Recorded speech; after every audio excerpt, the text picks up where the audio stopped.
Mustafizur Rahman, career সারসংক্ষেপ। সম্পূর্ণ নাম মুস্তাফিজুর রহমান।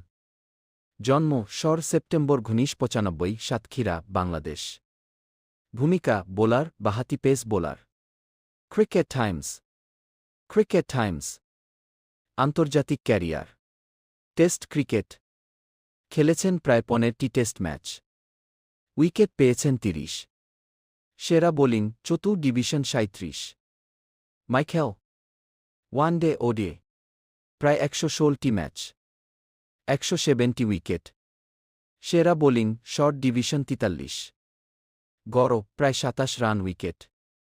মাইকেল টি20 আন্তর্জাতিক প্রায় 126টি ম্যাচ, 150 উইকেট। সেরা বোলিং শর্ট ডিভিশন 10। বাংলাদেশের হয়ে টি20 এতে সবচেয়ে বেশি উইকেট নেয়ার রেকর্ডও করেছেন। The Times of India. Moto